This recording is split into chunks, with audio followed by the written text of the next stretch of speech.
नारद की कामदेव पर विजय। एक समय की बात है, नारद ने विषय वासनाओं पर विजय प्राप्त करने के लिए परब्रह्म ही कठोर साधना की। वे हिमालय पर्वत के एक निर्जन स्थान में जाकर समाधिस्थ हो गए और परब्रह्म की आराधना करने लगे।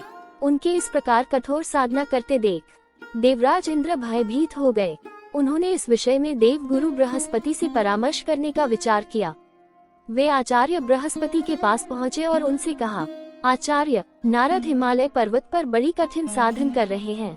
मेरी समझ में यह नहीं आ रहा कि वे इतना कठोर तप किस उद्देश्य के लिए कर रहे हैं। देवगुरु बृहस्पति बोली, इंद्र, संभव है नारद के मन में तुम्हारे सिंहासन को प्राप्त करने की लालसा पैदा हो गई हो, शायद इसलिए वे इतनी कठोर साधना कर रहे हैं। देवगुरु की बात सुनकर इंद्र और भी भयभीत हो गए। उन्होंने आचार्य बृहस्पति से पुनः पूछा, आचार्य, यदि ऐसा हुआ तो मेरे लिए यह बहुत दुखदायी बात होगी। मुझे परामर्श दीजिए कि ऐसी हालत में मैं क्या करूं।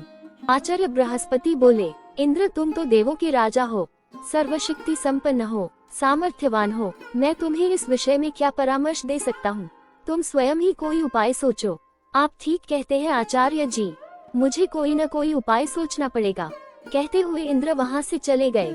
अपने महल में पहुंचकर उन्होंने कामदेव को बुलवाया और उनसे कहा, कामदेव, नारद हिमालय पर्वत पर एक निर्जन स्थान में बैठे कठोर तपस्या कर रहे हैं।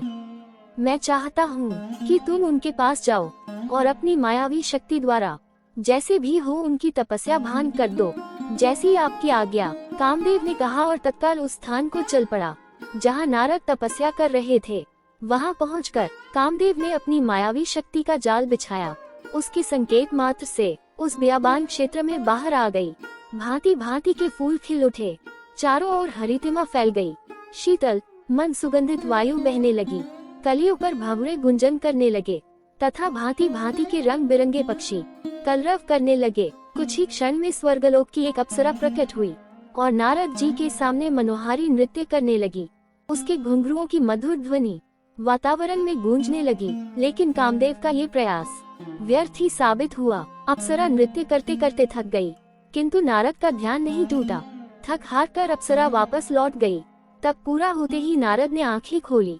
कामदेव ने सोचा, यदि नारद को बाद में ये पता लग गया कि मैंने उनकी तपस्या में विघ्न डालने की चेष्टा की है, तो वह मुझे शाप दे देंगे। उचित यही है कि मैं स्वयं ही उन्हें सच्ची बात बता दूं। यही सोचकर उन्होंने नारद के समक्ष पहुंचकर उन्हें साष्टांग प्रणाम किया। नारद ने उन्हें आशीर्वाद देकर कहा, आओ कामदेव। कामदेव ने कहा, अपराध क्षमा हो देवर्षि, मैंने आपकी तपस्या भंग करने का प्रयास किया था।